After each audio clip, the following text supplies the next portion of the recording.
things that will last forever. Oh, got it. Good afternoon, good evening, and good morning, everyone, everywhere, depending on where and when you are watching. It is a bright, sunshiny May Day, International Labor Day, and the last day of Ramadan Sunday outside my door. What's it looking like outside your door? Well, you know, this is the season where brides are preparing for those summer weddings. But are they really being prepared? Is it all about the wedding and nothing about the marriage? There is so much to do. Will it be a garden wedding? Will it be a church? Oh, what about the groom? What about the gown? There's the bridesmaids, there's the floral arrangements and the reception. Oh my God, there's the cake tasting, the menu selection, and the invitation, and most of all, the shoes. But where is the preparation for the marriage? Today's topic, before I say I do. I am your co-host, Ambassador Lisa Parks, and welcome to Africaonline TV. Now, if you're tuning in on Facebook and you want to join the conversation, join us over here at Zoom, ID number 514-199-854. That's 514-199-854. And now for the editorial of the day, my co-host, Nia-san. Greetings and welcome to the Sunday afternoon broadcast on Africaonline Media Corporation. May 1st is the 121st day. May 1st is the 121st day of the year 2022 on the Gregorian calendar. So we have 244 days left until the year is behind us. May is named for the Roman goddess Maya, who oversaw the growth of plants. May 1st this year is also May Day, a day many years ago when ancient spring rites that related human fertility to crop fertility gave birth to most modern May Day festivities. May Day, we are told, has its roots in astronomy, as traditionally it was the halfway point between the spring equinox and the summer solstice. May is the 5th month of the year and the 3rd of 7 months to have a length of 31 days. The first day of May is celebrated as Labor Day or International Workers' Day in many countries. So happy Labor Day to you laboring masses out there, laboring on Labor Day for labor's sake. There are so many national and or international days in May. It would take the whole of this broadcast time to mention them. So what are we doing? We are just going to mention them in passing, and beginning with today is Couple Appreciation Day. Did you give him an extra hug? Did you appreciate him for all he has done for you all this time? Today is Loyalty Day. Did you show loyalty to somebody or to something you hold dear? Today is School Principal's Day. Will you remember tomorrow to wish the principal of that school your kid attends some happiness? And today is Phone In Sick Day. Luckily, apparently nobody phoned in sick on Africaonline today, but we will just go ahead and give thanks because mercy and blessings that flow from him who made us and who put us here has allowed us to be here and to say, before you say I do, or before I say I do, depending on how you want to put it. If you're already in wearing the shoe, you don't need to say I do anymore. If you're still looking forward to saying, to putting on the shoe, then jumping the broom, did you say yes? Then you'll say, before I do that, before I say yes, before I do, before I say I do, and before I decide to jump that broom. Today's topic, therefore, before you say you do, or before I say I do, whatever you want to say it, but it is something that precedes the command we have from Genesis 2:24. Therefore, a man shall leave his father and his mother and hold fast to his wife, and they shall become one. They didn't tell us what that becoming one meant, but as humanity progressed, as we matured and grew up, we decided to put language to it because there was no language at first. Then when language came, we decided to put it into language and we call it marry or to be married or marriage. All right, whatever it is, we have to do something about it. Before we get married, before we go into marriage, we have to think about it. So the answer to I do should be subject of our discussion today. It is the subject of our discussion. And so before you say I do, it is imperative to think out about it, deeply about it, to, of course, do some homework, to do some research, to talk to your grandparents, to talk to your parents, and to talk to some friends who are already in the shoe, wearing the shoe really, not in the shoe, but wearing the shoe. That is why before you utter those words, I do, because of the settlement of the moment, do not be excited so much so that you just hurriedly, yes, I do. No, please don't hurry about it. You need to think because you are going into a long time relationship, for better or for worse, until the sun sets. So before you say I do, complete some homework. Get to know your guy or your girl well enough to withstand their smiles and frowns, their sober moments, and their moments of throwing up those tantrums, one or two maybe. And of course, as it were, we begin with a question or homework or both. And what do you know about marriage in the first place? How prepared are you to travel down that path or that aisle? What should you know and be able to do about before you say, I do? Yes, what should you do? Join us to raise awareness about what those looking forward to a married life should do before they fall heads over heels over whatever is ahead of them. So we ask, what is marriage? Without being experts in the business, let us reference what those already in the field know and say from time to time. Marriage, we understand, is the process by which two people in our day, we call it man and woman, get together and become husband and wife, make their relationship public. They do that later on. They make it official.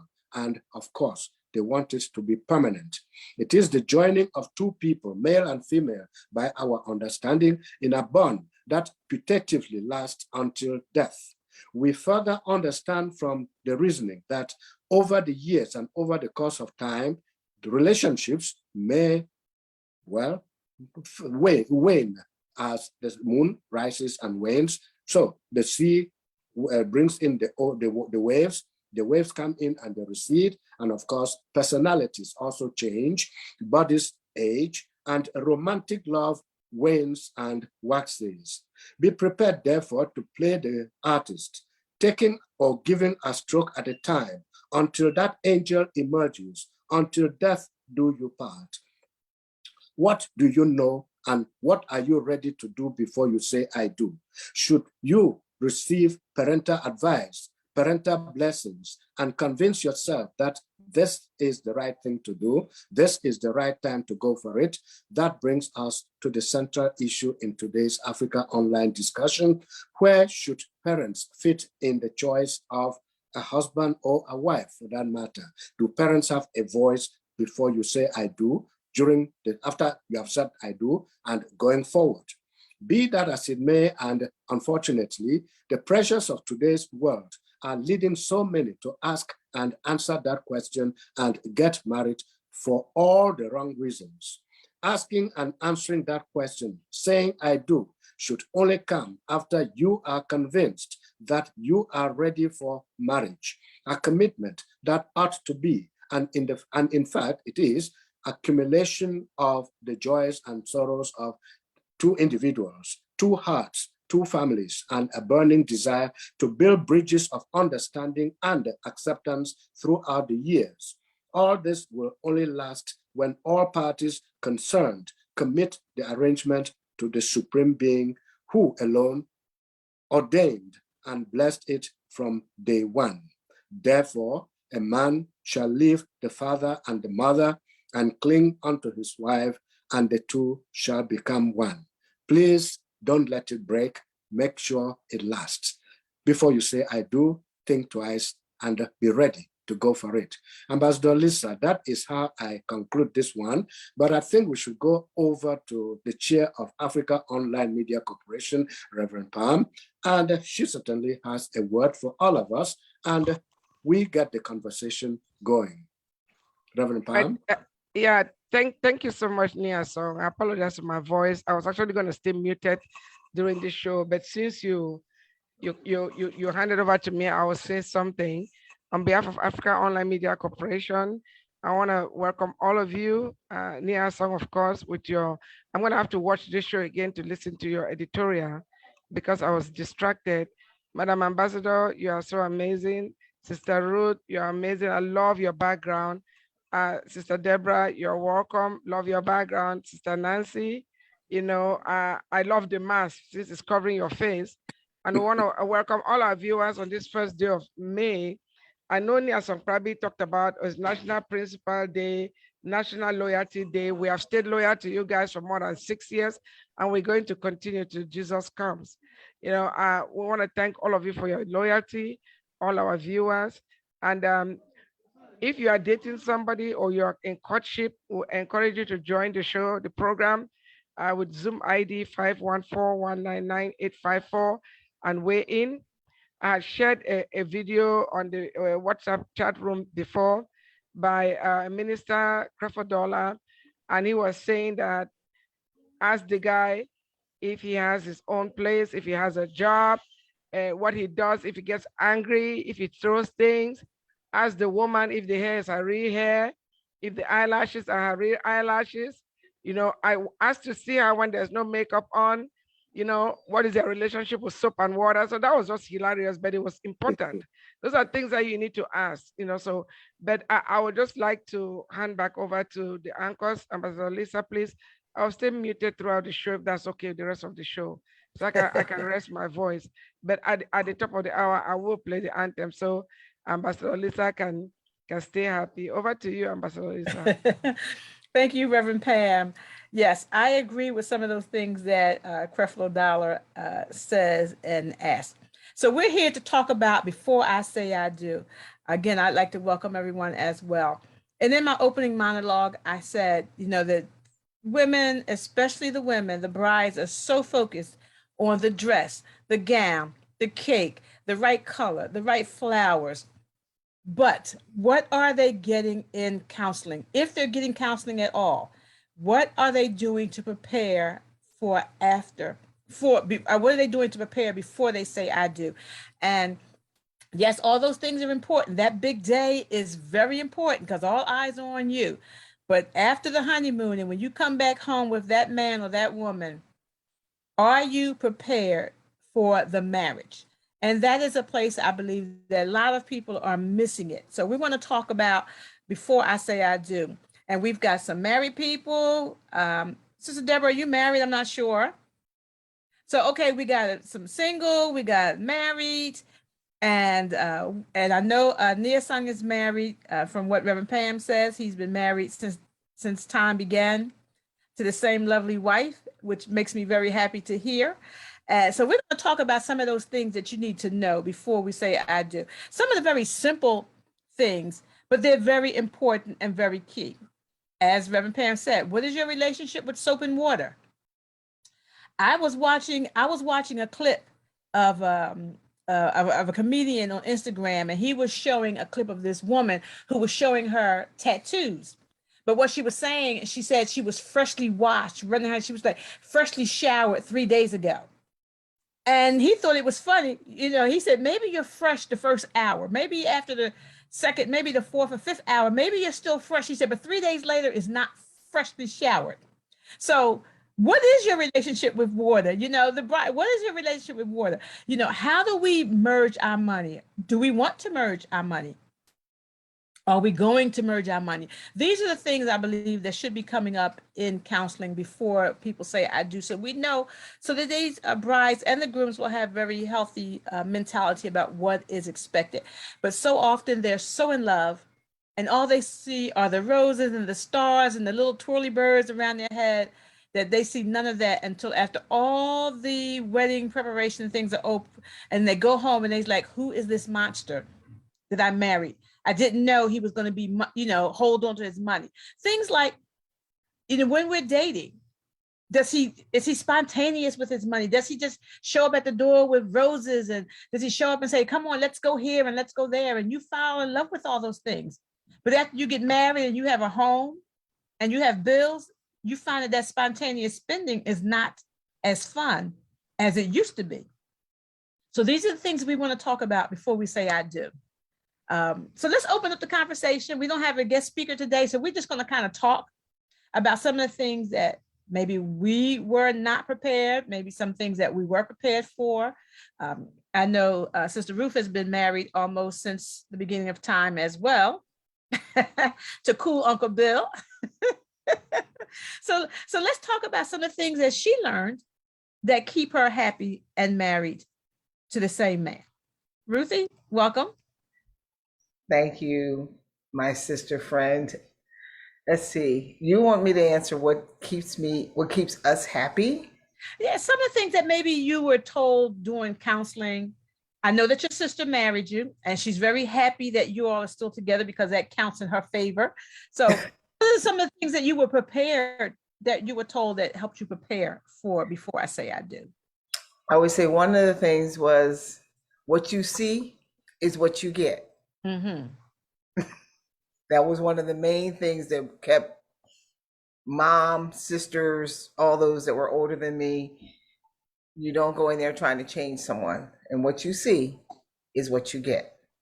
So that was very helpful for us in our marriage.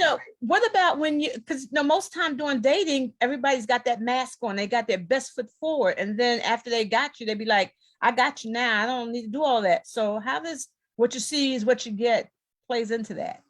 Well, I believe that even though my husband, I was young, very young, and I learned a lot, but even at that very young age, we just knew that we were going to stay together no matter what. So since there wasn't an exit strategy, you find ways to work it out.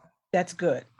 And I think we just grew up together because I was 19 years old. So what did I know? I thought I knew, but I didn't know until after we started living together. That's a whole something else other. You don't really know someone until, like you said, you learn their washing habits, you learn their hygiene habits, you learn their food habits, you learn all these different things, and then you learn how to exist together with what I call the non-negotiables. Like, this is not going to change about him, so can I live with this for the rest of my life? I also believe in, after being here for so long, that covering, that best foot forward usually starts to fade away around the 6-month mark. Mm-hmm. Sometimes it starts falling away before that, but somewhere around 6 to 12 months, it's there. It's out in the open, and you see the person for who they are. And oftentimes we get into trouble because we see it and we refuse to say anything about it or do anything about it. And that's where marriages fall apart a lot of times, because you say, oh, well, it's different when you have it when you're dating, but when you're living with that person, that same habit is there day in and day out. Yes. Just a little different. Yes. A little different. So that's what I would say. It's just, you have to know going in. And I'm not saying you stay in abusive relationships or anything like that, but as much as lies within you, figure it out. And if you see something that is a red flag, check it out thoroughly. Yes. Don't just say, oh, that's just me, I'm too fussy. Oh, I'm just this. And my friends say that I'm No, check it out. That's your spirit telling you, check this out. Mhm. The little check mark there. So I'm gonna stop talking. Thank you, Ruth. I see Nancy. Did you want to chime in on there? I saw you unmute your mic. I did. I'm sorry. I didn't mean to. Let me see. Thank you. Okay. So, Deborah, have you been married? No, I've never been married. Okay. Are you looking to be married? One day. One day, because look, as long as you're breathing, you got a shot. Exactly. My mother's girlfriend is about to be married. My mother's girlfriend is about to be married. I'm working with her with getting her gown made in Nigeria and have it shipped, coming when my brother comes. So there is always an opportunity. I agree. So what are some of the things that you've learned throughout all of your years while you've been waiting? What are some that you have learned? Ruth actually hit on a couple of points. One is I've learned stay in a relationship at least 6 months before you make any kind of a decision, because after 6 months is when they change. They can't hold that pattern no more than 6 to 7 months. That's one thing. And believe what they show you. Right. Believe what they show you. If you don't like what you see, speak about it. And if you don't speak about it, you have to accept it if you go into the relationship any further, because you've never said anything about it. Right. And like you said about the red flags, acknowledge them, speak on them. Because when you don't, and then down the line you want to, you're too late. Yes, because they assume, especially with men assume that it's cool. What do you now? Why you didn't say this before? I haven't done anything differently than what I've been doing. So why? Exactly. But that's when you're still walking around with all those Tweety birds around your head. I know.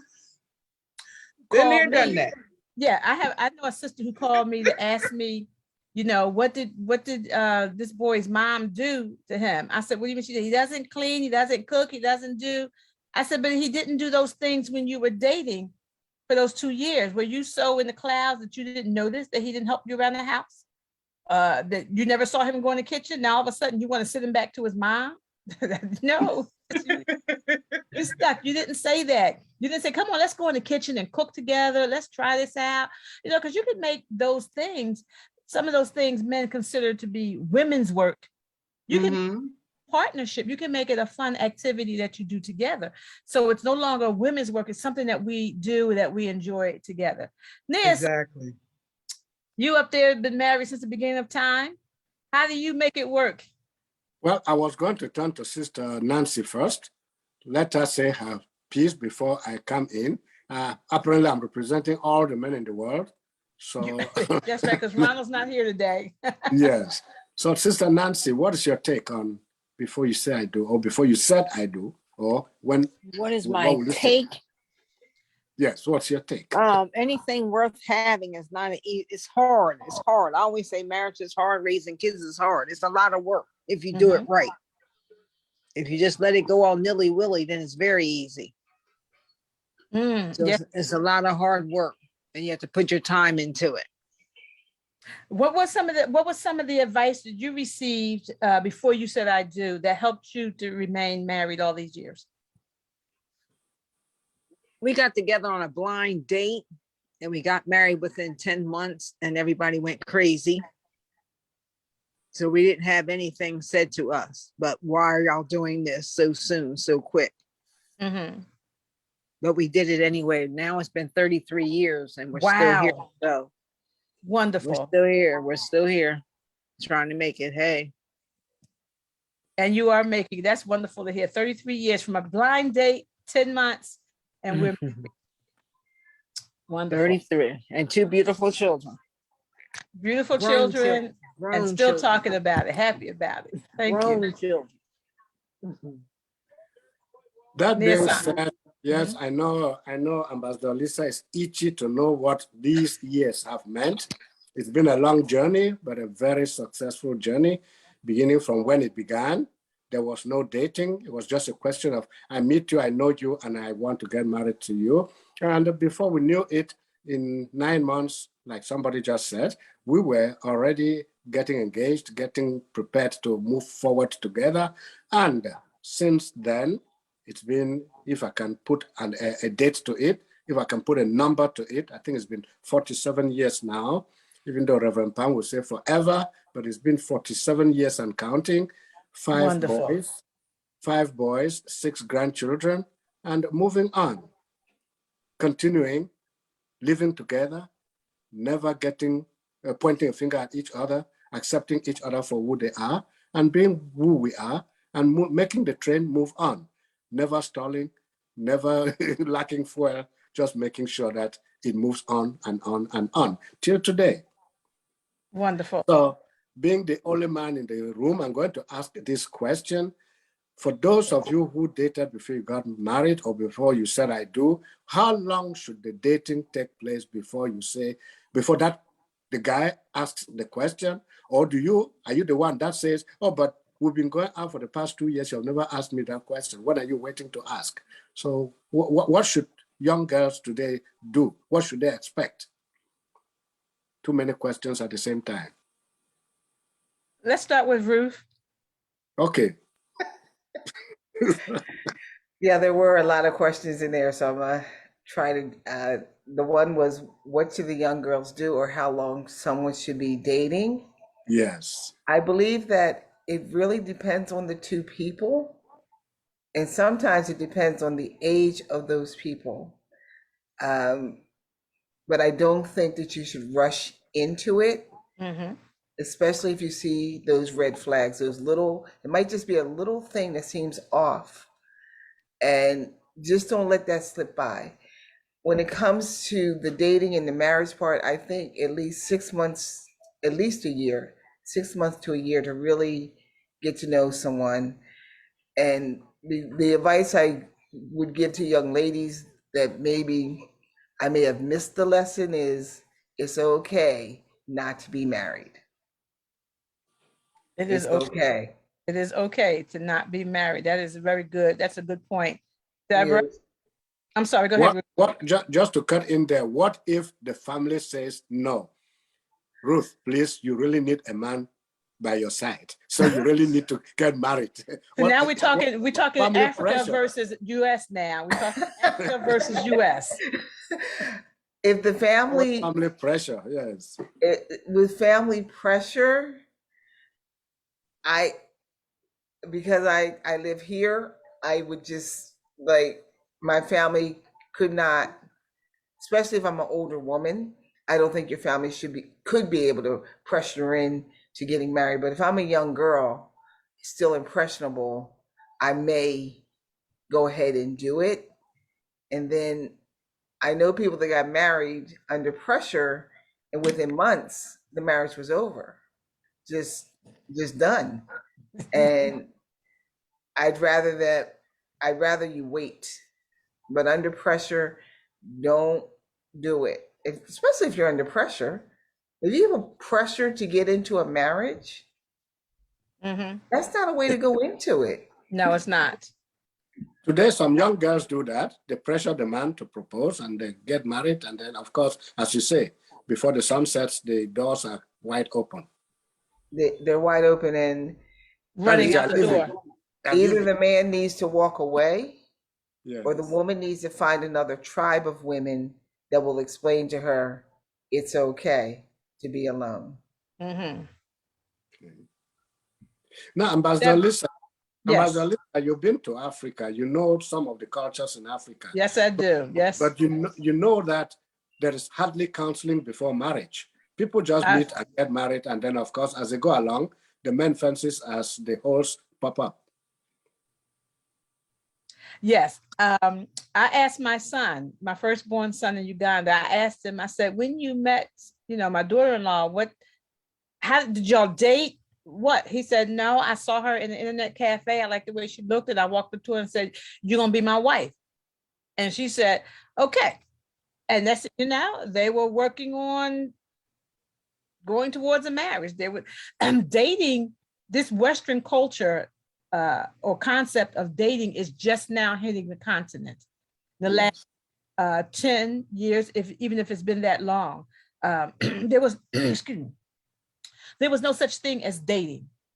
You know, either your parents met and picked a bride or a groom for you, and you walked down the aisle with somebody you didn't know, and it's still very prevalent in India, in the Asian countries, in India. You know, your parents can arrange a marriage for you, and you're expected to marry this man at this date, and you have no idea who you are, first of all. And that's some of the things I don't like. And I remember asking my daughter-in-law, what did you get in counseling? And what she told me in counseling, I was astonished at. Now I see why God sent me with the mandate and the message that he sent me with for them.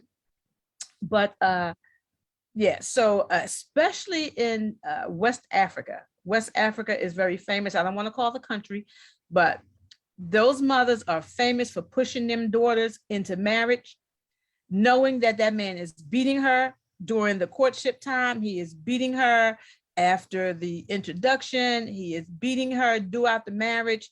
And the mothers are just now talking about acting like it doesn't happen. And now they want grandkids. And that's one thing I'm definitely against. That's one of the things I speak against. There is no reason to come home from your honeymoon pregnant because your parents want another child or they want a grandchild. But that's a medal of honor. It's a prestige to have those grandchildren. So I try to, not change the culture, but I try to explain to them that there are different ways of doing things. I do like the fact that when they are getting married, they have what they call an introduction, depending on what country we're talking about, where the families must go meet the other family. One, to make sure you're not marrying a relative. You get to meet the other family. I mean, all the aunts, uncles, brothers, all those things, they come and they still negotiate bride prices in Africa.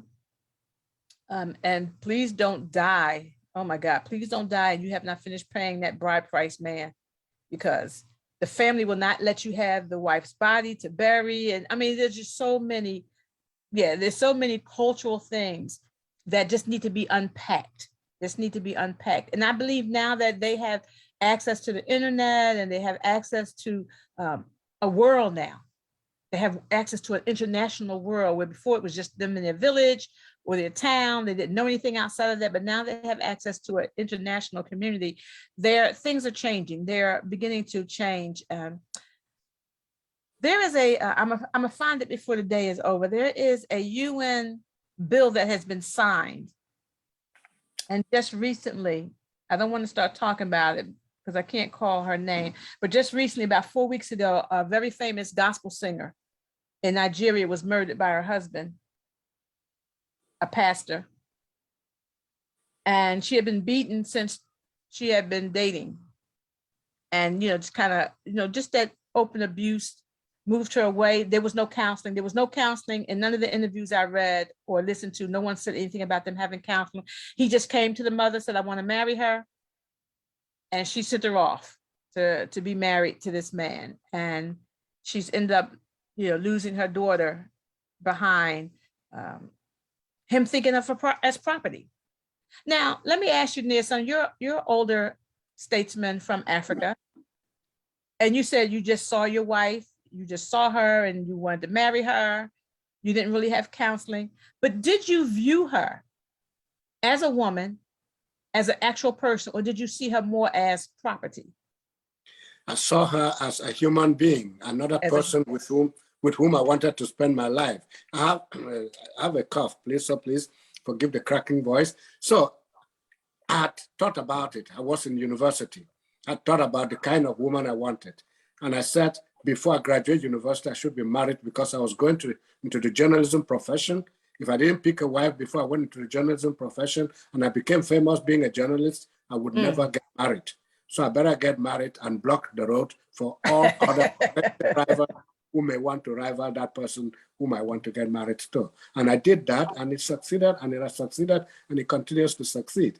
So dating, tribally speaking, does not really exist. Like you were saying, parents still, until education came, parents were still choosing who their daughter or their son would get married to. It was usually arranged marriages. But gradually that has died down, that has died out, and people now make their choices. Children grow up in schools, they go up to boarding schools, they go up to cities, and they meet and get married, or they get engaged out there, come back home and tell you, oh, dad or mom, this is the person I think I want to spend my life with. What happens in some countries is regrettable, because Yes. some of those things end up, like you just said, the husband becoming a tyrant and exercising all his acrobatics and what is it, karate moves on the person. The lady becomes the punching bag, and you, the man, well, some women stand their ground and make you pay for what you are doing by fighting back, But it shouldn't be so. It shouldn't be so. People should learn to go for what they want and keep that thing they want for as long as they can keep it. Or it's not a property in a way, so I should not be using it. I should be using them. So please let it be known that things are changing, people are changing. And one of the things I noticed, excuse me, on the continent is men quickly give up hope that the lady is still beautiful. They think that the beauty has disappeared. But the fact is, you forget that you contributed to her getting, to her changing. Your flower will never be a bud all the time. The bud goes, spreads out, and then of course, bees begin to visit because you are the bee there. You're visiting, you're making her lose her beauty. And then you turn around and say, oh, but this is not the woman I met when I married you. Don't forget that time wears everybody and everything down. So don't forget about that. Just know and accept the fact that, look, go out, watch your garden. You clear the bushes, you plant the seed germinates, it blooms, you harvest the flower, the seeds or the crops, and what happens? The branch may stand there, it's no longer yielding any fruits, it's no longer as beautiful as it was when you got it. So please watch nature and use that as a school that you don't pay for, to be able to live with your partner for life, for better and for worse.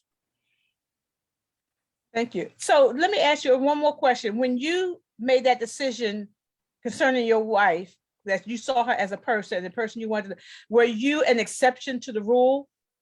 Because you said you, first of all, in the village, so you didn't really have a lot of access to what the people in the cities were saying and doing. I was actually in the city. But okay. I had to inform my people in the village that I've met the one I want. And even though we've met in the city, we are from the same tribe. We understand each other, we know each other's culture, and we think that we can do this together for as long as life allows us to do it. So my people accepted the fact. When we went to the village, my people embraced her. And since then, they've never turned around and said, oh, but we didn't know that, we didn't want you to get married to this person. No, they've accepted her all along, and we continue to grow together. What I say is to my friends, please, when you put your mind on something, stick by it, stick to it, accept it, no matter what happens. Thank you.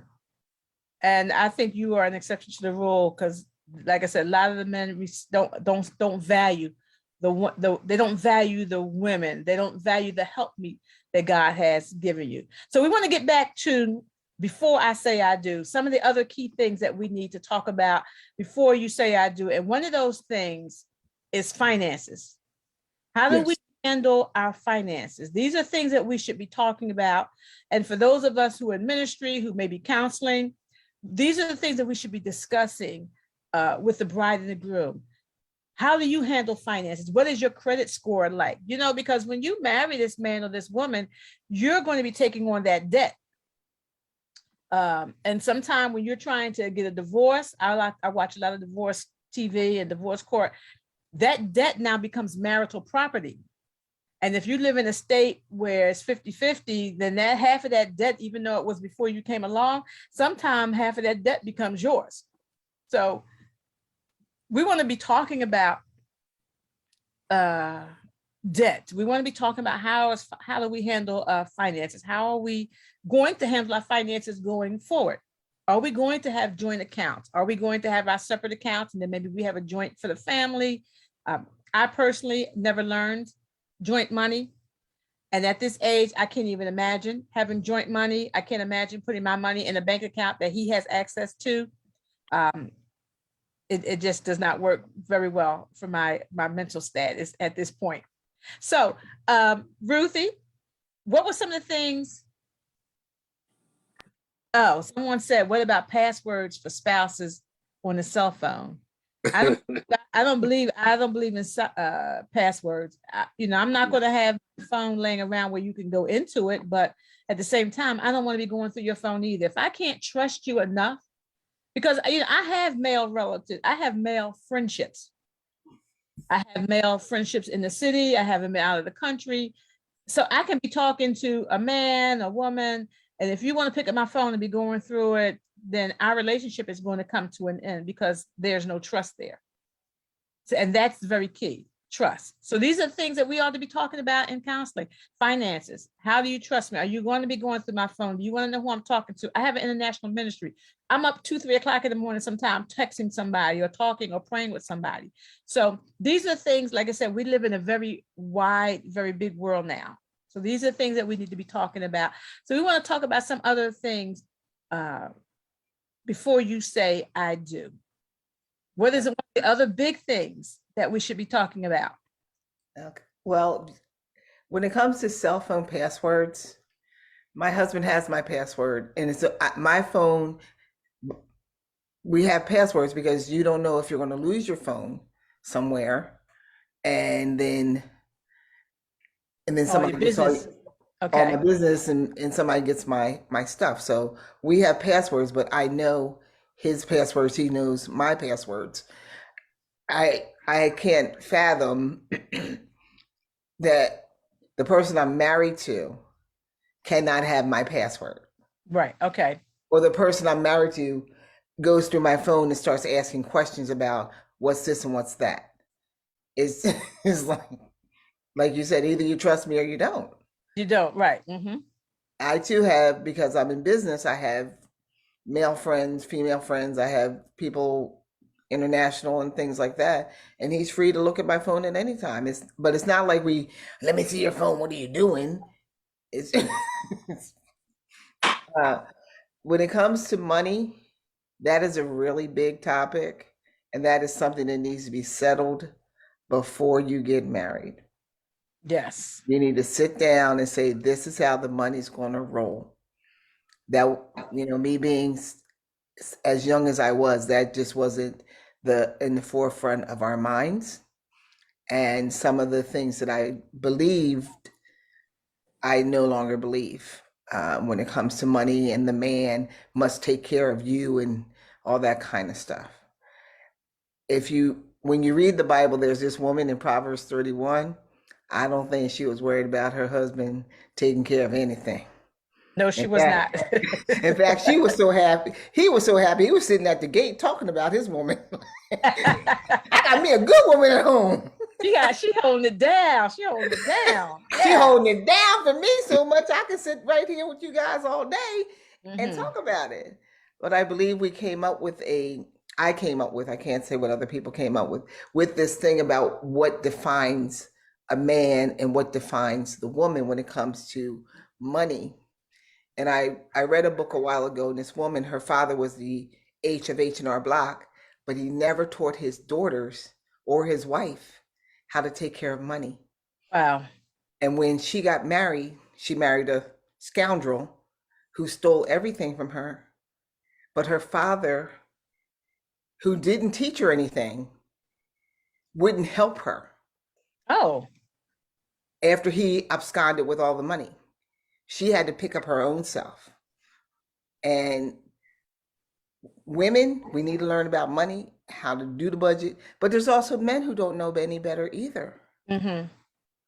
As we need to teach everybody about finances and preparing for the future, and not having 3 weeks left in the month and you have no money. Yes. I mean, not even that, but that's a very important section of growth and sitting down and looking at each other's stuff so that you see what you're getting into rather than say, I didn't know you had $100,000 in debt. I would have Mhm. never married you if I knew. You better get to know it before you get married. Okay. What's that? What's the name? It's a movie with oh, I'll come up with it before the show is over. Because one of my favorite movies. But the guy marries this girl because all his friends were married. They were all on him about why he wasn't married. And when he went to his friend's wedding of his ex-girlfriend, he ended up sitting at the singles table, which the singles table was all kids. So he marries this woman, and as they're on the way to the honeymoon, he finds out that she has all this debt, and he had stopped this guy from robbing her. That's how he met. And then he come to find out that girl, the guy that was robbing her, was her boyfriend, her ex-boyfriend, and he's in all this debt and things that he never even bothered to talk about or ask. But he was giving into the pressure of all of his friends. I mean, you ain't married yet, right? What you waiting for? You can't, right? You ain't getting married. So I think that is very important. The finances actually needs to be a class. It doesn't need to be something that we sit down and talk about, but that needs to be a class that people are going to get in counseling, that they develop. How do you work a budget? How do we manage money? How do we save? That's one of the very first things. Never mind all that love stuff. You're in love. Oh, that's so beautiful. You're going to make beautiful children. Your complexion. No.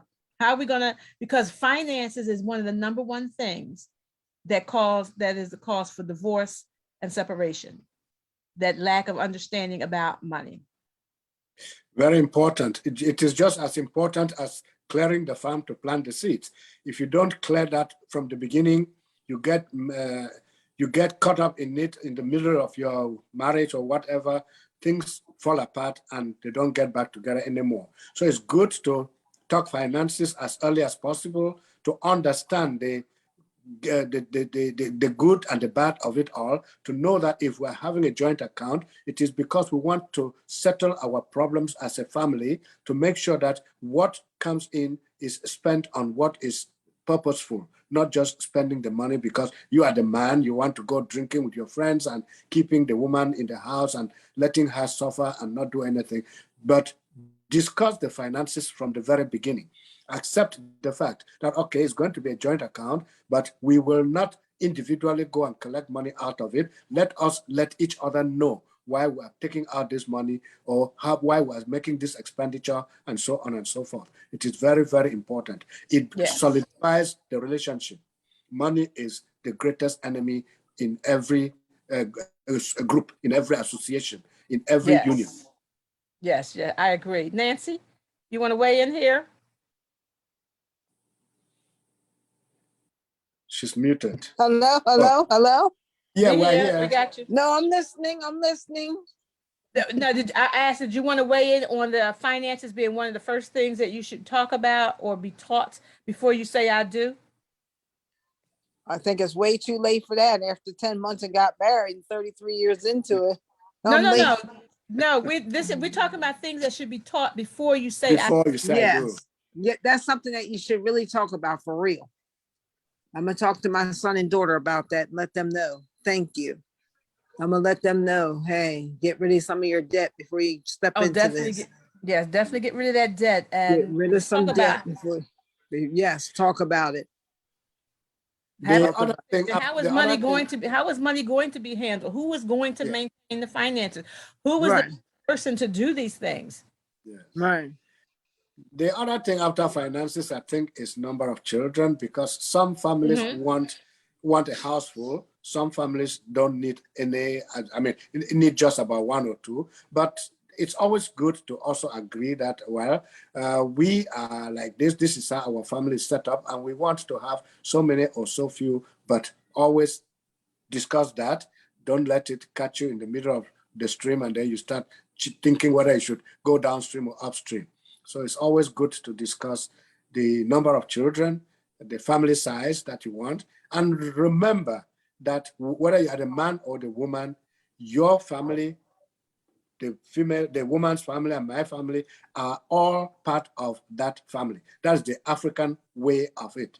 Grandparents, the African way. Yeah, my parents are part of my family. Your parents are part of my family. And if we're doing something for one, we have to do for the other. so that we don't have rivalry stepping up to become a challenge to you and I.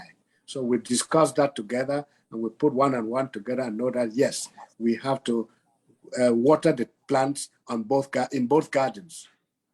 I agree that that is something that should be discussed. Some people don't want any, as Ruth said. So what do you do when you have a woman who doesn't want any children and the man does? Is that a red flag, or should that be a red flag? That is a red flag, and walk away. Okay, Because I agree with you. sometimes people think, well, maybe I can change his or her mind down the road, and then eventually they'll want to have children. But if someone says to you in the very beginning, I do not want any children, please believe them. Mm-hmm. Believe it. And honor that and walk away, and maybe look for that tree that will yield some fruits. That will yield its fruit. I saw a greeting card in Macy's Saturday, and the card said her. No, it said him. I don't do Valentine's Day. Her. All these little red flags, red flags, red flags, red flags. Meaning he don't even want to do something as simple as honor you for Valentine's Day. That's a red flag. Because for us as women, most of us, we like all that frilly stuff. We want the candy and the flowers, and we want to go out on a date and things like that. And a man doesn't want to do those things, then you have ignorantly walked into something, not necessarily ignorantly either. You just ignored the fact that he wasn't doing this beforehand. The other thing that I think is something that should be discussed, that's a very big topic before I say adieu, is sex. Sex is a very big topic that should be discussed before we say I do. Do you like it? Do you want it? How often do you want it? What do you like? These kind of things need to be talked about very plainly, very simply. Maybe we should be talking about, let's pick an hour out of the week, or maybe every week we'll have a different discussion. I like the idea of making a discussion jar. I just can't make a discussion jar of all these very important topics. And let's set a time for 1 hour, once a week. We'll pull out a topic and we'll sit down and we'll discuss our views on it. And let's keep journals so that we can sit back and look, say if we're going to do this for 12 months or 6 months, and let's look back and see, are there any comparison in these areas? Ruthie, you're married. Did you have a discussion? No, we didn't. No, we did not. Okay. No, we did not. It was just sort of, let's fumble our way through and figure this thing out. It wasn't a discussion. So, but these are some things that we can adjust, that we can start adjusting. yes. Just recently, the young lady that got killed at the gas station, Oh my God. her boyfriend killed her and the baby at the gas station here in Philadelphia. And when he turned himself into the police, he said to the police, at least she won't live and neither will that baby. And that is the second person that I know of. I don't know. That's the second person story that I heard in Philadelphia where the man killed the woman because she was pregnant. See, and Prophetess Esther, Apostle Esther says this all the time. We are busy, especially we as women. Women are making these men to become something they never intended to be. If they are your boyfriend and you are their girlfriend, that's what they want to be. They want to be a boyfriend or a girlfriend. But the moment you get pregnant, you've made them a father when that was never their intention. If they wanted to be a father, they'd have married you and said, let's start a family. And that's not what they never wanted to be. So we need to be training and talking to our young ladies, especially our young ladies, about that. Make sure that you're covering yourself in that area. Make sure you're protecting yourself in these areas. These are important things that we need to be discussing and talking about before we say I do. And yes, Ambassador Lisa, when people get married and then they don't want children, what was the purpose of getting married in the first place? When one of the first commandments or one of the first recommendations is go ye forth and multiply. Do you multiply by not having children? I mean, these are things which should not even come up. People should know that they are getting married because they have to procreate. They have to continue God's work. Well, that's if they're in the body of Christ and they know that scripture. If they don't know that scripture, then they're getting married because they're in love. I like him, he likes me, or he's prestigious. Like you said, you knew you was going to be famous. You knew you were going to be a famous journalist. you better get married before you start moving into that limelight, and then everybody starts pulling at you. And then you don't know if these people, these women want you because of you, or they want you because it's prestigious to be on the arm of Nia Song, the very famous international journalist. For me, that is not enough. That is not enough. You must be ready to commit and commit to the end. Be ready to accept that but some children people, are part of it. but some people like that prestige. They I like, know. they just like the thought of, I was sitting here watching the NBA draft. I wasn't watching the draft, but I saw the commercial about the young man that the Eagles just drafted. And it just came up in my spirit that, you know what, I need to pray for him, because he just new area of his life. He's getting ready to sign this multi-million-dollar contract. And how many women are going to come out of the woodworks to want to attach themselves to him because of his money? They probably didn't talk to him before in high school or in college. He's almost 7 feet tall. He's over 300 pounds. And they probably thought, oh my God, get away from me. But now he's the first #1 pick for the NBA, for the NFL in Philly. How many of these same people who didn't want to talk to him before are going to be coming at him? It just came up in my spirit to really pray for him. And these are some of the things that we need to be thinking about. Is this person coming back into my life because of what they think they can get out of me now? Personally, for me, that's a red flag for me. That's a red flag. You didn't have anything to do with me before I got famous or well known, and now you want to come along? No. Bye, Felicia. I wanted to go back to when we're Nia San and having children, and what the Bible says about being fruitful and multiplying. There are some women that cannot have children, and I believe there's other ways to be fruitful and multiply and replenish the land by helping others to be fruitful and multiply and replenish the land. And some people just, they don't want to have children. I don't think it should be like a pressure, like you must have kids. That's the only reason to get married.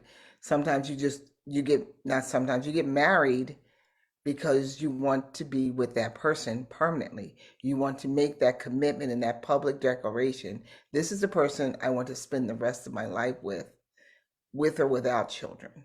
Mm-hmm. And I would find another way to replenish the land. I like That's that. true. That's true. Yes. Yes. Thank you. I see, Ambassador Lisa, I see Miracles iPhone. Maybe you know the person, or I do you can not. you can ask the person to unmute and join the conversation. Please, Miracles iPhone, unmute and join Yes, the please conversation. feel free to unmute, maybe show us your face and join the conversation. We're talking about before you say I do. I think that's Dancing Prophet's phone. Okay. If I remember from a couple of weeks ago. Yeah, let's just go ahead then. Yes, but we are almost at the top of the hour.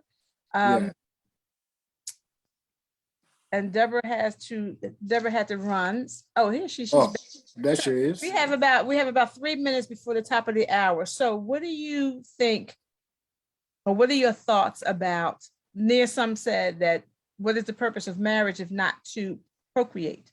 You, as an older woman who have never been married yet, and you still have a desire to be married, do you think you have a right to be married without being able to produce children? Yes. Thank you. Yes. I mean, at this age, what is most important is companionship. Okay. Someone you can talk to, be around, go places, do things with, that you can share your life with. The children stage is gone. Yes, yes. So there is a reason to be married that has nothing to do with procreation. Yes. But has anybody seen Bishop Noel Jones' proposal? Anybody see his proposal online? No, I not have me. to make sure y'all see that mess. I'm sorry. Okay. Oh my God. But for him, it's basically about companionship. He was talking about, what if, when I get old and I'm in a wheelchair and all this stuff, that is not the reason you should be marrying somebody, because you're afraid to be sick and alone. Yes, we don't want to be alone. Nobody does, but not because I may be sick or I have some illness and I need somebody who's going to take care of me. we ought to have more reason for getting married than that. And it's 4:59 at the top of the hour, and Reverend Pam is coming in with the anthem. With the Africaonline International Anthem. Volume. And we are so grateful for this song that we own full rights to, written by our very own chairperson. We can't hear you. It's not playing. It's playing, but the sound is the sound. You need to share. You need to share. Give me a minute. Give me a minute, please. Okay. Give me a minute.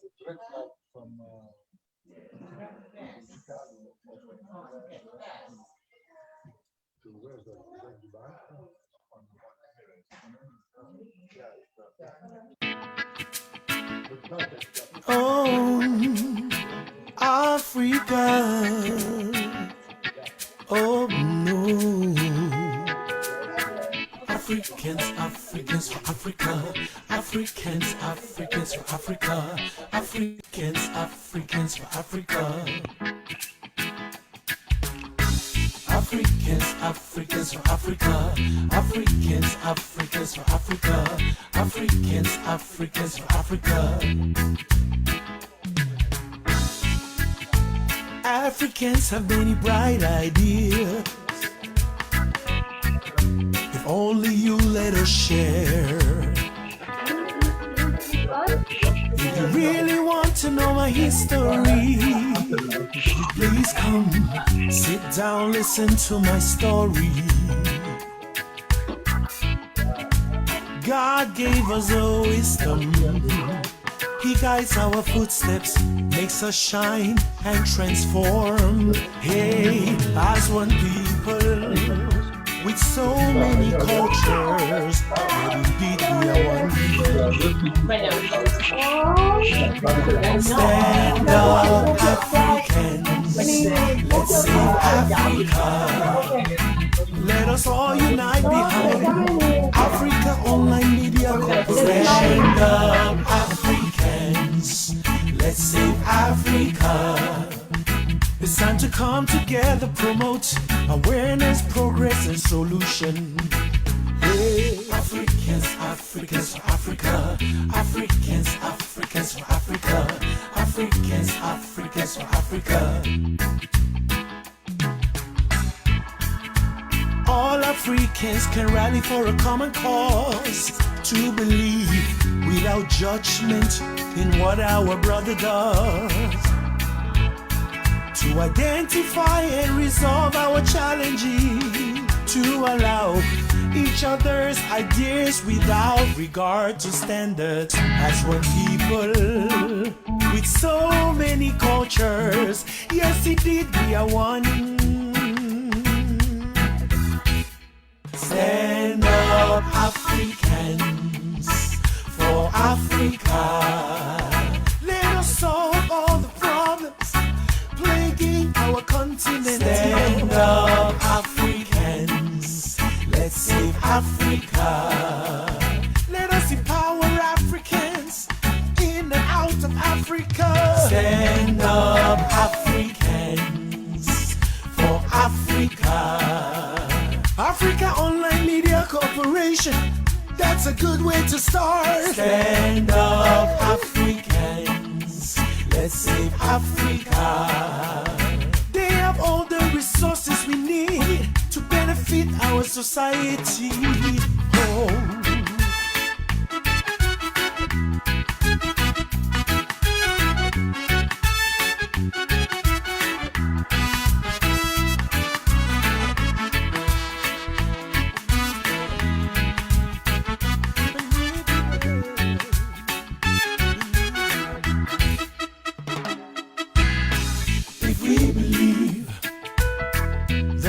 Education for everyone. If we believe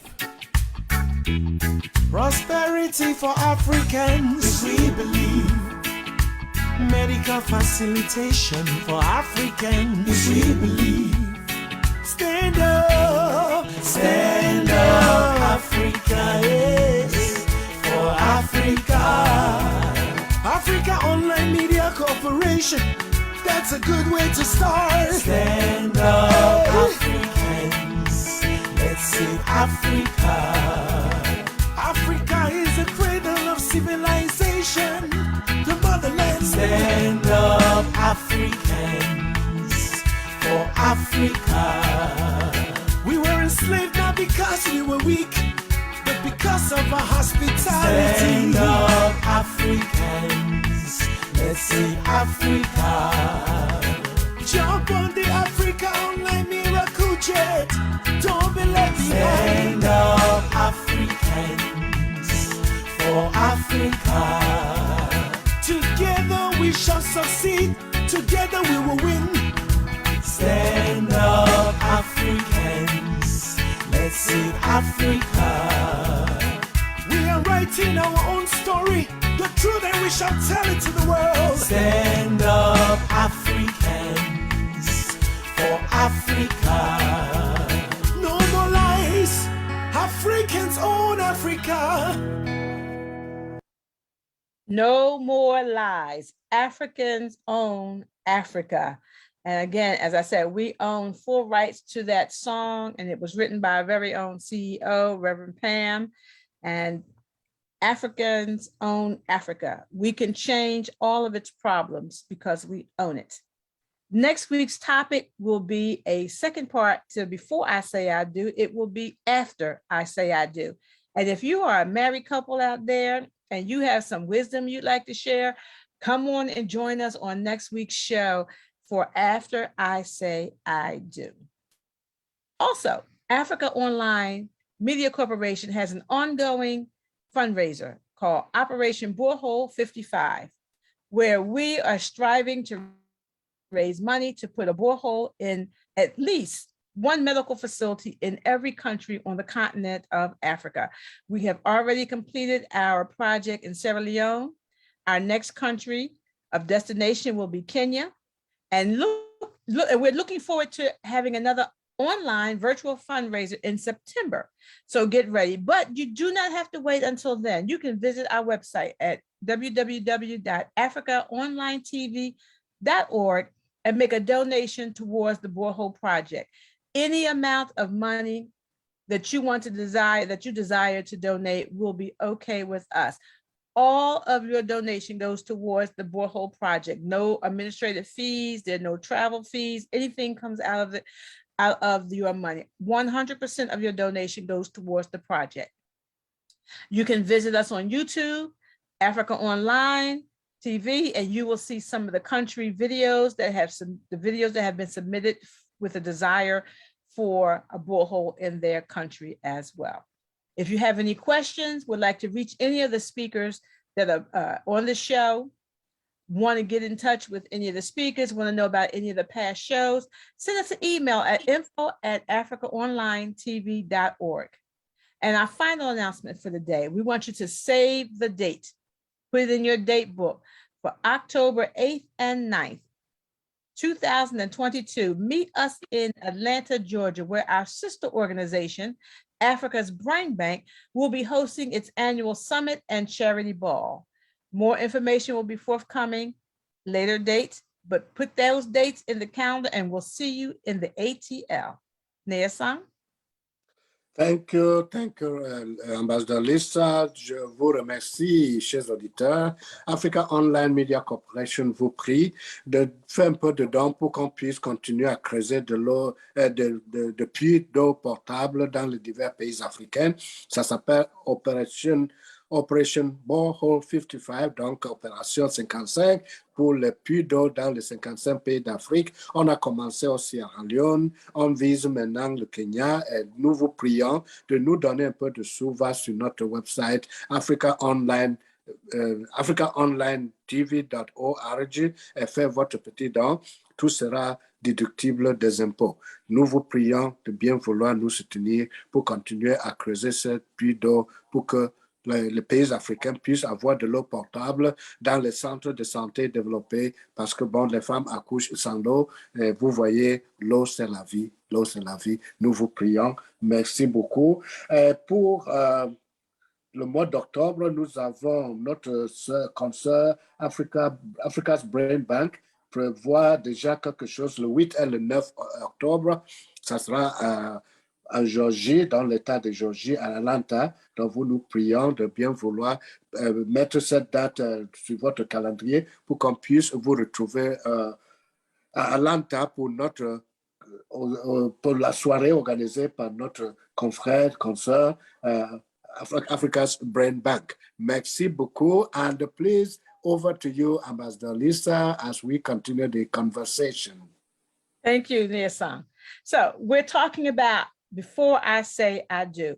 What are some of the things that we should be discovering, some of the things that we should be discussing, some of the things we should be talking about, and some of the things that we, as the mothers, as the ministers, what are some of the things that we should be sharing in our counseling sessions with our young ladies?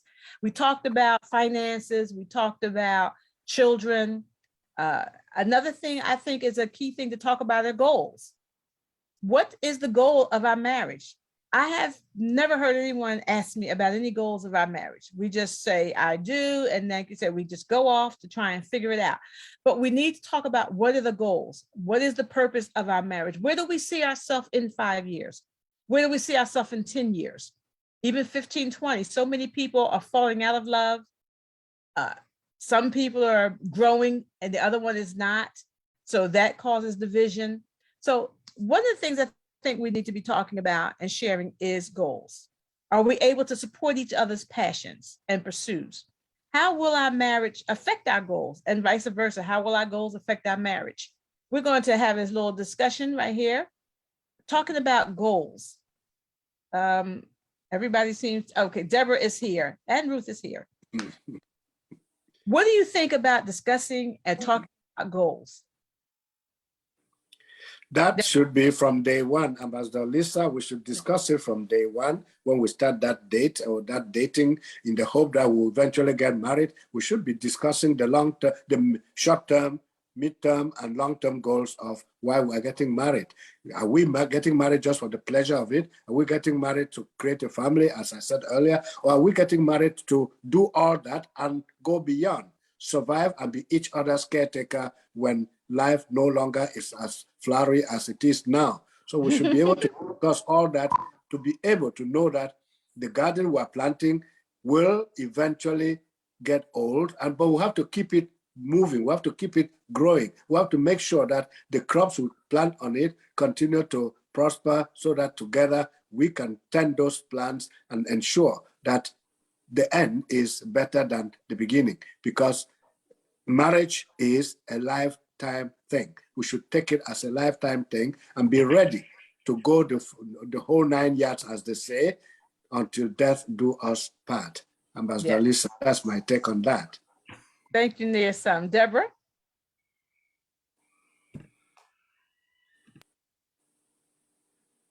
Needs to unmute. Those are things that definitely need to be discussed and be taught, because we are not taught those things. And we go into a relationship thinking it's going to be one thing, and when it doesn't turn out the way we think it should be, we're ready to give up instead of work at it. Yes, goals. Ruthie, goals? I think that goals should be discussed. I don't know if they should be discussed first date, but somewhere along the line as we see that we're getting closer together.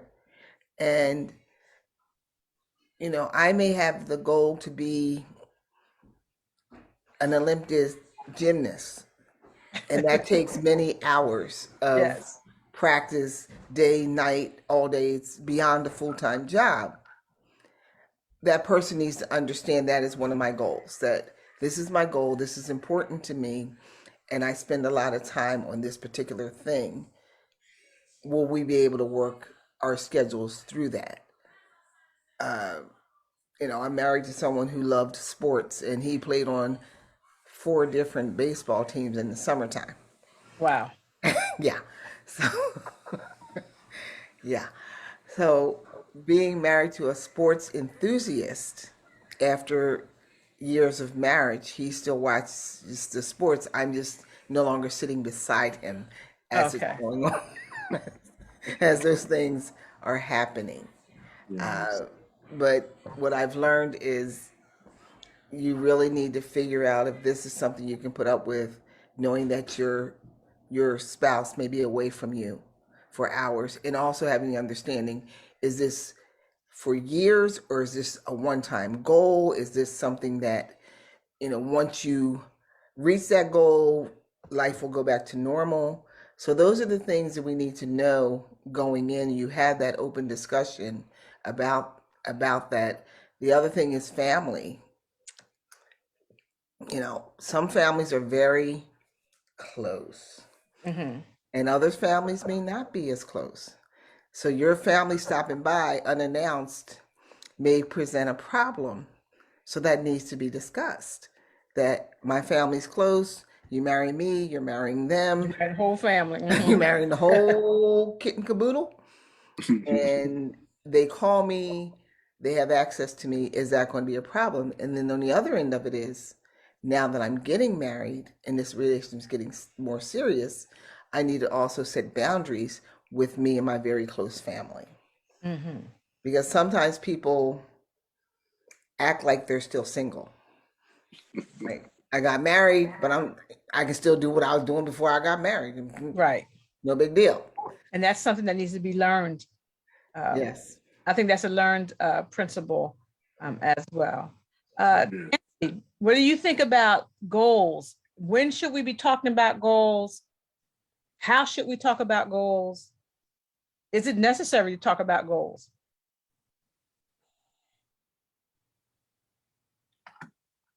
Is that for someone or for, is it an open question? I called on Nancy, but she may be away from Okay. the phone. So Well, I it is, yeah, don't it is think we should be absolutely talking- necessary. Yeah. Hmm? Yeah, I was saying that it's absolutely necessary that the conversation be ongoing from day one. We should Mhm. learn to talk about goals from us because things change, we change. So we should be able to discuss our goals as the days go by, not stick to what we set the first day and then stick to that. No, things change and we should also It's be subject to change. ready Mhm. to change. Yes, we should be ready to change and adapt to the changing conditions. I think goals should be discussed in the dating process, not so much what is the goals of our marriage, but we should be talking about what are our goals individually, because you will determine if this person will be your husband or wife based on what my goals for my life and what his goals for his life are. He, like she said, he may be an Olympic and you have no intentions of living that life. So you'll know that even before we get to the point of I want to marry her. Because this is part of his life. So you determine if this is something that you can endure. So yes, goals need to be discussed and talked about back in the very beginning. It should be just part of the natural dating process. Yes. Dating goals. So we talked about goals, we talked about finances, we talked about family, we talked about sex. The other big thing before we say I do is belief. That belief system. Very important. Are you marrying unequally yoked? Do you think that it doesn't matter that I'm a Christian and you're a Muslim, or you're a Hindu and I'm a Buddhist? Does it matter? These things need to be discussed and talked about. How are we going to raise these children, especially when you have separate faiths? That is the big question. Yeah, that is a big question. Spirituality is one of those big hot button topics in relationships. It's good to discuss those issues, especially as you said, spirituality, faith. Well, we have carved many roads to get to the Almighty. Some are Catholics, some are Buddhists, some are Muslims, and so on. But the important thing is to know that there is a supreme being to whom we owe allegiance, and we should be able to raise our children and encourage other members of our group to know that that is the main focus in our lives. Because it's not enough to just say, okay, I'm here, you are there, so let us live together. But we should know that to appreciate and accept the Almighty is very important. It is a crucial, the cardinal point of our focus. We should not look away from that. We should focus on having him in the middle of our every activity. Definitely, definitely. Nancy, not Nancy, Deborah. Yes. Are you, how are you feel about spirituality? Are you okay with dating someone out of a different faith or marrying someone? How important is your religious beliefs that they should match be? For me, it's very important. You could be of a different religion, as in denomination, but as long as you have the basic belief that I have, then we can move forward. It's when your belief goes against mine that I would have to draw the line. Mm-hmm. And we know these things back in the dating time. So you can go to somebody and be very good friends, that's your ace boon coon, and we're tight. And then something happens to trip that very close friendship that flips that switch and causes romantic feelings to start developing. Do you cut that off right then and there because you know that this person is of another faith? Or do you want to explore that and think that because we've been friends and getting along, okay, that we can continue on into a marriage? Deborah. Yes. I think it might be a possibility, but not having gone there, I don't know. And depends on the person as well, as far as whether they're really willing to compromise and allow you to have your faith and they have theirs, and there's no antagonistic space in there. Mm-hmm. If you can get along and you can deal with what their religion is, and they can deal with yours, then that's on them. Me personally, I need you to be on the same page. I agree. I agree. Ruthie? I believe that it really depends on the two people, because some people are strong enough to be of two different faiths and they make it work. Mm-hmm. Others are not. I think I would draw the line at wizards and Wiccans and witches. I agree. I would draw the line at those at those, but and also if you make that decision or make that choice, don't have an underlying agenda that I can change this person. That should not be your goal. But let me tell you this story about my rabbi. He tells a story that as an Orthodox Jewish young man growing up all his life, he met and married a Christian. He met a Christian and she met a Jewish person, and they decided to get married after 6 months, and they each got married with the intention of converting the other. But on the honeymoon, before there was any consummation of the marriage, somebody was converted. So the rabbi is now Messianic and the Christian is still a Christian. But they've been married forever. But he tells that joke a lot of times that, when he married her with the intention of making her, converting her to Judaism, because he just liked her a lot and he had fallen in love with her. And he was determined that she was going to be converted to Judaism. And she felt the same way about him and was determined that he was going to be, converted to Christianity. And she won out. And now he is one of the leading Messianic rabbis internationally, not only in this country, but teaching in Israel and all other countries and everywhere about the love of God and how to merge those two principles together. So it can be done. But to go into a marriage with ulterior motives is wrong, especially when you don't know what God's plan is for that other person.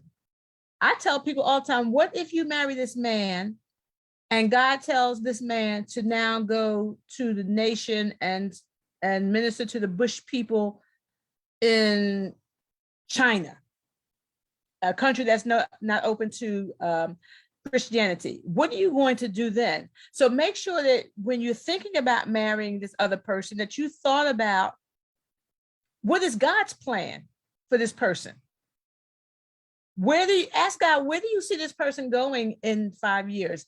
You know, we get married and we see him and we just want him to go to work, come home, let's raise some kids and sit down at the table and we eat. But God may have plans for that future of that person. And are you capable of growing with those plans? That's another thing we need to talk about before we say I do. How do you plan to grow? How do you want to grow? Do you see yourself growing together? Are you on your own individual tracks? And how do those individual tracks come together so that we can grow together? Because like I said, so many people fall out of love after 5 years, 10 years. The spouse is growing naturally, spiritually, financially. The groom or the husband is not. Then the woman begins to think outside of her place as a helpmeet, and now she's the head and he's feeling emasculated, and it causes division. So these are some of the things that we need to talk about before we say, I do. Nia-san, are you there? Yes, I'm there. I was just unmuting myself and putting back my camera. Yes, we should discuss those things, but excuse me, one of the things we should have in mind is to know that we're not getting married to X to change him or her into Y.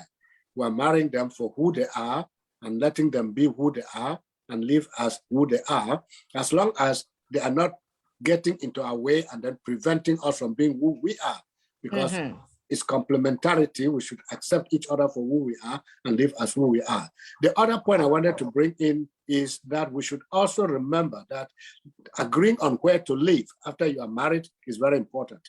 Somebody may want to live in Chicago, another one may want to live in Texas or wherever, what city down there. So it is very important to also agree on where we want to live our lives in, because I may like the cold weather, you may like warm weather. So you may want us to go to Florida, I may want us to go to Chicago. So those are things we need to agree upon.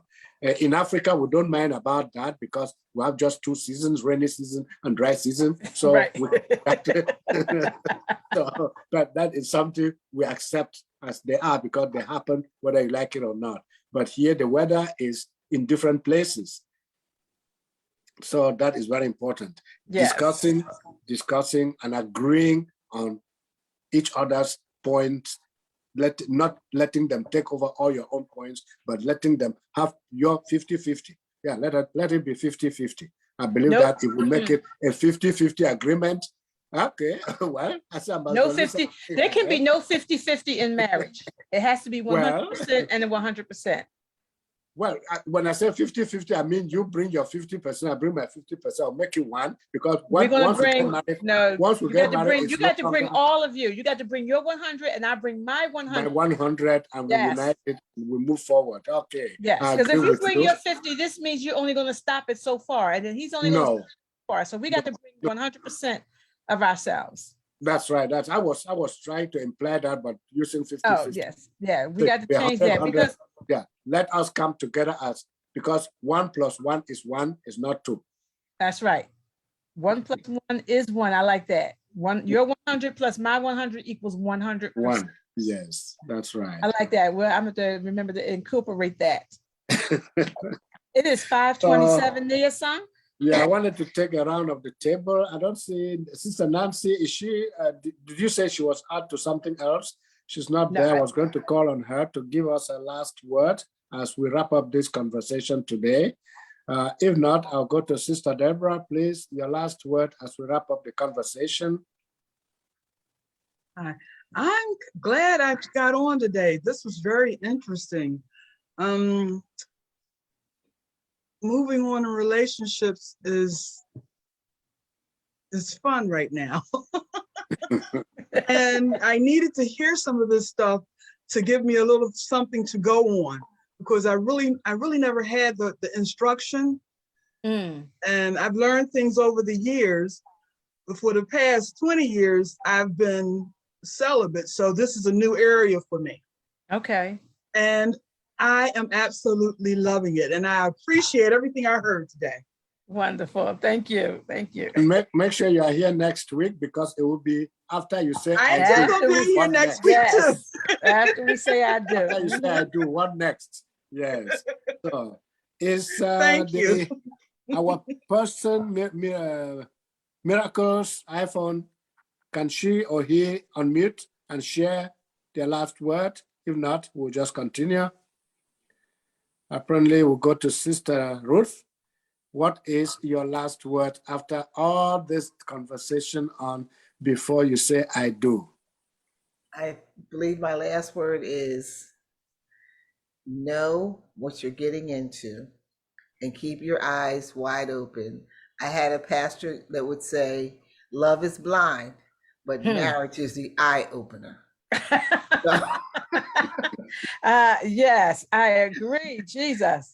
So just be aware and trust yourself when those checks come up in your spirit. Just trust that. And marriage is wonderful. It really is. Ambassador Lisa, your last word before we conclude. My last word on the subject is discuss, discuss, discuss. Talk, have conversations, but know this, remember this, no matter how much you talk, no matter how much you discuss, no matter how much you plan and set goals, you are never going to marry a completed project. We are all works in project. We are all works in progress. Right. So every day that person should be growing, you should be growing. Every day that person should be changing, not for the worse, but for the better. But you are never going to marry a completed project. Thank you so much. And I will end with the words of Ann Landers, whom I read some time back. She said, marriage is friendship that has caught fire. It is quiet understanding, mutual confidence, sharing and forgiving. It is loyalty through good and bad times. It settles for less than perfection and makes allowances for human weaknesses. That word weakness, very important. Please, we all have our weaknesses. Learn to live with each other's weaknesses, but help each other to overcome those weaknesses. That said, I think we are drawing the curtain on today's discussion before you say I do. Thank you all for being with us today. And please, appointment taken for next Sunday. After you say I do, what next? Thank you and good night. Good Good night. night, everyone. Thanks. Thank you all. See you next Sunday. See you next Sunday. Thank See you next you. Sunday.